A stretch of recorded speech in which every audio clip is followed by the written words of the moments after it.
Hello everyone, Rupa's pink ওয়ার্ল্ডে তোমাদের সবাইকে ওয়েলকাম। আমার জীবনের আরও একটা দিনের ভিডিও নিয়ে চলে আসি। দিনটা ছিল নীলষষ্ঠীর দিন। ভোরবেলা উঠে ঘরের সব কাজ সেরে স্নান করে রেডি হয়ে গেছি। এটা কিন্তু আমার প্রথম নীলষষ্ঠী। আমি আজকে উপোস করেছি, যাব এক জায়গায়, তাই ভোরবেলা উঠে সব কাজ সেরে নিয়েছি, ছেলেকেও রেডি করে নিয়েছি। চলো যেতে যেতে বলি কোথায় যাব। আমরা যাব চড়ক পুজোর ওখানে। তো ছেলে হওয়ার আগে মা এখানে পুজো দেওয়ার মানসিক করেছিল, সেই জন্য আমি এখানে এসেছি ছেলেকে নিয়ে পুজো দিতে। দুঃখবশত মাই আসতে পারিনি। ওই পুজো দেওয়ার সব কিছু মা পাঠিয়ে দিয়েছিল, তো আমরা এখানে এসে দিয়েছি। ওই যে দেখো আদর আমার বাবার কোলে বসে আছে। আমরা ছোটোর থেকে এই চড়ক পুজোটা কিন্তু আমাদের একটা অনুষ্ঠান। ছোটোর থেকে দুর্গা পুজো, কালী পুজো, সব পুজোতে যেরকম এক্সাইটমেন্ট থাকতো, আমাদের এই চড়ক পুজোটা নিয়েও আমাদের ততটা এক্সাইটমেন্ট থাকতো।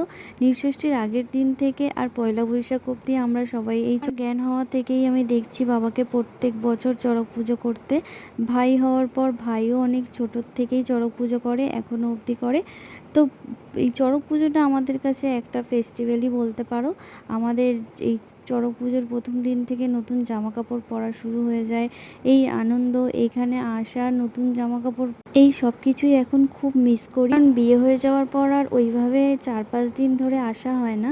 এই মানসিক ছিল বলেই আজকের দিনটা এখানে আজকের দিনে এখানে প্রচুর মানুষ আসেন যারা এখানে মানসিক করে। আবার অনেকে আছে যাদের মানসিক পূর্ণ হয়ে গেছে, তারা মানসিক দিতে এসে। সাথে এখানে পুজো তো চলছেই, আর এই ঢাকের তালে সন্ন্যাসীদের আউট কাটা দেখতে খুব ভালো লাগে।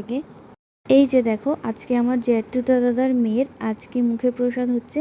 আমার বাবার বাড়ির নিয়মে কিন্তু এই হাজারতলাতে এসেই মুখে প্রসাদ দিতে হয়। তো আমাদেরও নাকি ছোটোবেলা তাই হয়েছে, আমাদের মুখে প্রসাদও এরকমভাবেই হলো। ভিডিওটা আর বেশি বড় করলাম না। ভিডিওটা যদি ভালো লাগে অবশ্যই লাইক, কমেন্ট, শেয়ার করো। যারা এখনও আমার চ্যানেলটা সাবস্ক্রাইব করনি, প্লিজ আমার চ্যানেলটা সাবস্ক্রাইব করে দিও। আর পাশে থাকা বেল আইকনটাও প্রেস করে দিও, যাতে আমি কোনো নতুন ভিডিও আপলোড করলে তোমাদের কাছে সবার ভালো থেকো সবাই। দেখা হবে আবার অন্য কোনো ভিডিওতে। বাই।